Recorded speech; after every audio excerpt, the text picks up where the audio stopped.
Hello guys, இது உங்கள் crack these academy TNPSC group 1ல் கேட்கப்பட்ட ஒரு ரீசனிங் சம் தான் சால்வ் பண்ண போகிறோம். கேள்வி நல்லா படிச்சுக்கோங்க. 5 பெண்கள் ஒரு வரிசையில் அமர்கின்றனர். ஸோ 5 பேர் ஒரு வரிசையில் இருக்கிறாங்க. அதில் ரோசி என்பவர் வந்து பார்த்திங்கன்னா சிவநந்தினி மற்றும் அபிக்கு அருகில் இல்லை. ரோசி வந்து பார்த்திங்கன்னா சிவநந்தினி ப்ளஸ் அபிக்கு 2 பேர் பக்கத்துலேயும் உட்காரல. அதே மாதிரி அனுராதா வந்து பார்த்திங்கன்னா சிவநந்தினி பக்கத்தில் உட்காரல. ஓகேங்களா?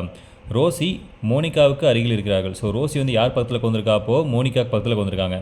மோனிகா வந்து பார்த்திங்கன்னா வரிசையில் நடுவில் இருக்கின்றார். அப்படின்னா அனுராதா வந்து பார்த்திங்கன்னா யார் பக்கத்தில் இருக்கிறாங்க, அதை தான் கேள்வி. ஸோ இதை நம்ம சால்வ் பண்ண போகிறோம். ஃபஸ்ட்டு வந்து பார்த்திங்கன்னா இதில் ரொம்ப முக்கியமான பாயிண்ட் என்னென்னு பார்த்தீங்கன்னா, மோனிகா வந்து பார்த்திங்கன்னா நடுவில் இருக்கிறாங்க. So Monica is middle. அதனால் ஞாபகம் வச்சுங்க. ஃபஸ்ட்டு இந்த மாதிரி சம் சால்வ் பண்ணும்போது ரோ சம் கேட்டாங்கன்னா ஒரு கோடு போட்டுக்குங்க.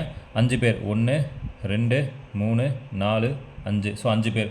இதில் என்ன நம்ம முக்கியமான பாயிண்ட்டு, மோனிகா அவங்க பார்த்திங்கன்னா சென்டரில் இருக்கிறாங்க. அப்போது மோனிகா M1 சொல்லி நம்ம மென்ஷன் பண்ணிக்கலாம்.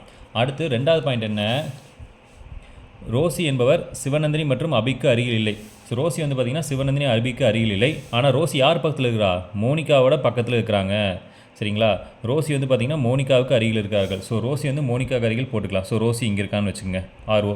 ஸோ மோனிகா பக்கத்தில் ரோசி இருக்கிறாங்க. ஆனால் ரோசி பக்கத்தில் யார் இருக்கக்கூடாது? சிவநந்தினி இருக்கக்கூடாது, அபி இருக்கக்கூடாது. அப்போது சிவநந்தினி இங்கே இருக்கிறான்னு வச்சுக்கோங்க. சிவநந்தினி இங்கே இருக்காங்க, அபி வந்து இங்கே வச்சுருக்காங்கன்னு வச்சுக்கலாம். அப்போது ரோசிக்கு பக்கத்தில் மீதி யார்? ஒரே ஒரு ஆள் தான் இருக்கிறாங்க. யார் இருக்கிறா? அனுராதா தான் இருக்கிறாங்க.